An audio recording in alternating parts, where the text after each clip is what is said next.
Mahjoob Zweiri joins us from Doha. Mahjoob is the director of the Gulf Studies Center at Qatar University. Mahjoob, thank you for spending time with us. How likely is it, do you think, that this truce deal will happen, especially with apparently those demands from Benjamin Netanyahu himself that the Hamas leadership be exiled from Gaza before a deal is signed? Well, thank you, Adnan. Great to be with you.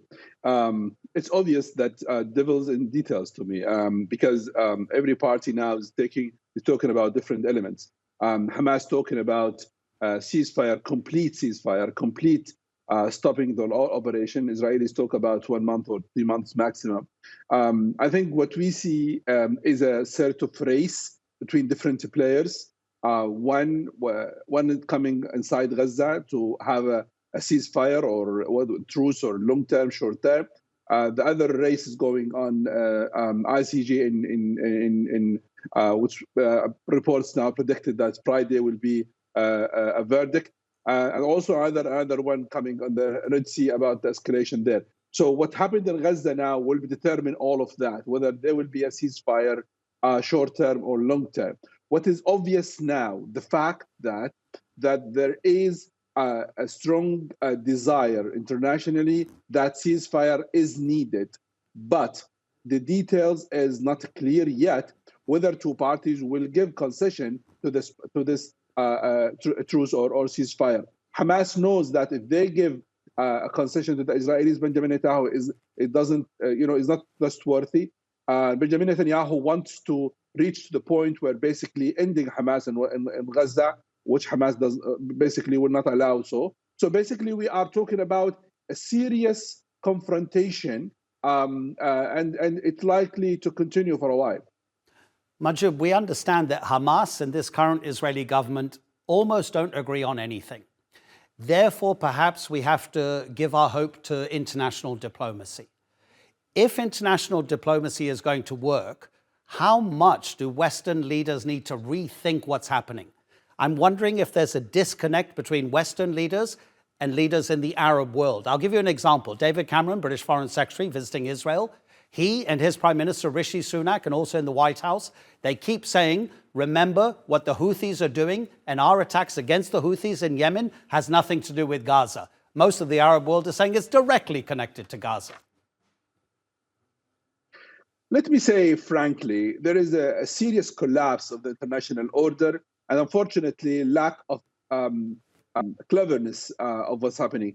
I mean, one can say if what's happened in the Red Sea is not connected to Gaza, my answer to them: stop, have a ceasefire in Gaza, and then check if there is any kind of operation in the Red Sea. It's obvious that is the way of reading the events is basically lacks a serious understanding of the region. They insist, and Western leaders, on the fact that region are divided. This is not true.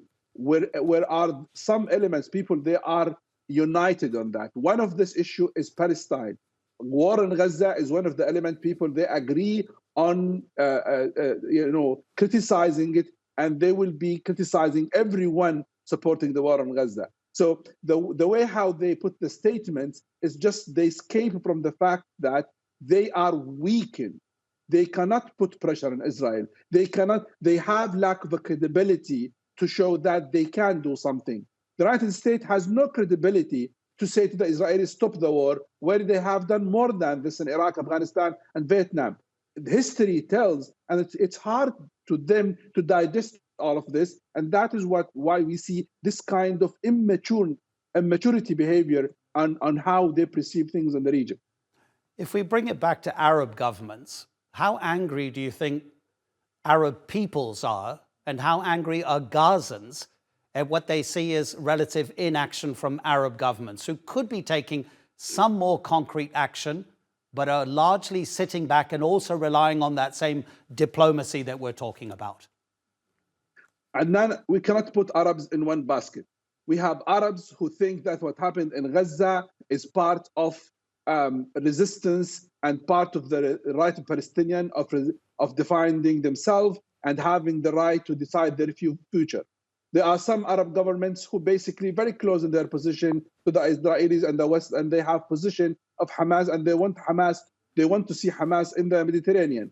Arab public 100% is with against what happened in Gaza. So we have a division. We cannot talk about Arab front because they are divided as they used to be, and they will be, because most of the Arab government, they perceive their interest in the context of relation with the West. And as long as they perceive this, it's hard to see them thinking independently, differently, and acting based on that.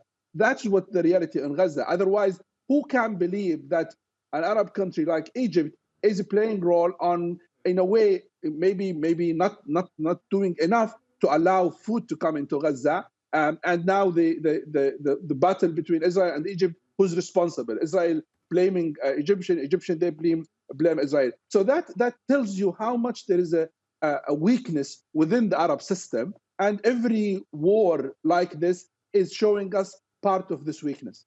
Mahjoob Zweiri, we always appreciate the analysis. You know that. Thank you so much. My pleasure, Adnan.